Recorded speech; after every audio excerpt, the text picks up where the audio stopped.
મહાદેવના મંદિરે. તમને આજે તો આખું ભવનાથ મહાદેવ મંદિરનું અંદરથી આખો નજારો અને સીન બતાવી દઈએ કેવું છે અંદરથી મંદિર. પેલો ચબૂતરો બતાવી દઈએ. ભાઈ તમે આ જો કેમેરામેન આ બતાવો. આ છે પાણી પીવા માટેનું પરબ. નવરાત્રિમાં અહીંયાથી ઘણા માણસો ચાલીને મુંબઈ જાય છે, તેમના માટે પાણી પીવાની વ્યવસ્થા કરેલી છે. તો આ આપણે હવે જાય છીએ અંદર, તમે જોઈ શકો છો. આ છે ભવનાથ મહાદેવનું મંદિર, જેનું અમે સીન પછી બતાવીએ. પહેલાં આપણે પક્ષીઓ માટે ચણ નાખતા આવીએ. ચણ નાખવા આવ્યા હતા. આ છે ચણ, તમે જોઈ શકો છો.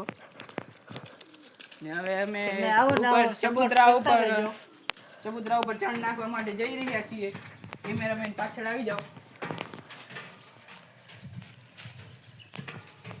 તો અમે ચણ નાખવા આવી ગયા હતા.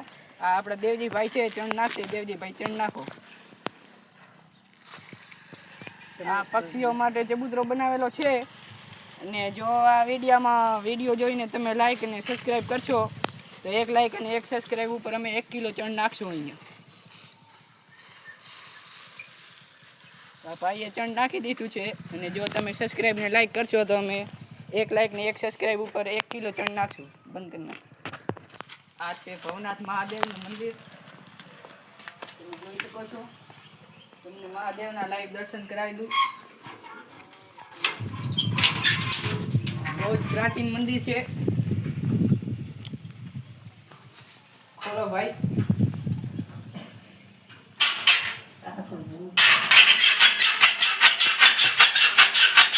આ છે હનુમાન દાદાની મૂર્તિ. કેમેરામેન મૂર્તિ બતાવી દો. આ છે ગણપતિની મૂર્તિ. આ છે અંદર ભવનાથ મહાદેવનું મંદિર. આવો તમને બતાવી દઉં. આ છે મહાદેવનું શિવલિંગ. આ છે પાર્વતીની મૂર્તિ, તમે જોઈ શકો છો. આ છે પિત્તળનો કલશ. ઉપર દેખાડો કેમેરામેન. આ શિવલિંગ માંથી બનાવેલું છે. નંદીના મુખમાંથી દૂધ અર્પણ કરે બહાર જાય. હવે તમને બહારના દ્રશ્યો બતાવી દઉં. બહુ જ અદભુત જગ્યા છે. બાજુમાં નાનકડું હનુમાન દાદાનું મંદિર બનાવેલું છે. હનુમાન દાદાના તમને દર્શન કરાવી દઉં. તમે જોઈ શકો છો. આ છે હનુમાન દાદાનું મંદિર.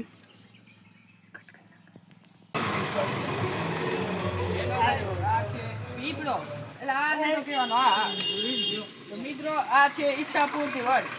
આ વડની એ ખાસિયત છે કે આ વડની અંદર કોઈ પણ નામ લખે તો એની ઈચ્છા પૂરી થાય છે. જેમ કે કોઈ છોકરીથી પ્રેમ કરતો હોય, કેમેરામેન પાસે આવીને બતાવો જરીક. આમાં નામ લખેલા છે, તમે જોઈ શકો છો. જેમ કે કોઈ છોકરો કોઈ છોકરીથી પ્રેમ કરતો હોય ને એ આવીને આ વડ ઉપર નામ લખે તો એને છોકરી સાથે લગ્ન કરવા શક્ય થઈ જાય છે. લગ્ન થઈ જાય છે. મતલબ કે આવો તમને ગુલાબનાથ બાપુના દર્શન કરાવી દઉં. આ છે આપણા ગુલાબનાથ બાપુનું મંદિર, તમે જોઈ શકો છો. આ જગ્યાએ ગુલાબનાથ બાપુએ ઘણા વર્ષો પહેલા સમાધિ લીધેલી હતી.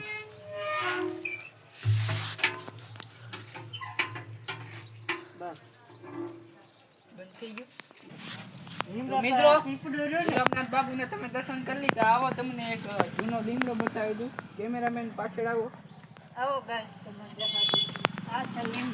આ લીમડો છે, ભેગો પીપળો ઉગ્યો છે. આ લીમડાની ખાસ વાત એ છે કે આ લીમડો ઘણા વર્ષો જૂનો છે. આ લીમડામાં ગુલાબનાથ બાપુ અહીંયા રહેતા ત્યારે એમને દાતણ કરતા અહીંયા છોટી નાખી હતી અને એ છોટીમાંથી આ લીમડો ઉગ્યો છે. કેમેરામેન આખો લીમડો બતાવી દો ચારે બાજુથી.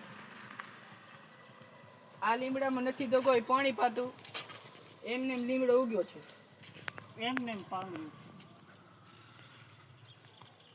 આ લીમડામાં ઘણા બધા પશુ પક્ષીઓ રહે છે. આવો તમને ડેલો બતાવી દઉં, બેસવા માટેની જગ્યા. જે ગુલાબનાથ બાપુએ સમાધિ લીધા પછી આ જગ્યા બનાવેલી છે. આ છે પાણી પીવાનો ઘડો, જેમાં પાણી ઠંડુ જ રહે છે.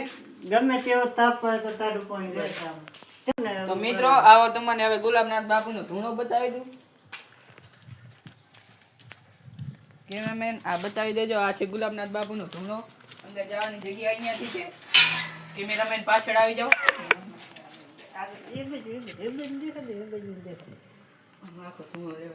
મિત્રો આ છે ગુલાબનાથ બાપુનો ધૂણો, તમે જોઈ શકો છો. કેમેરામેન અંદર આવીને બતાવી દો. ઘણા વર્ષો પછી ગુલાબનાથ અહીંયા મહાદેવની સાધના કરતા.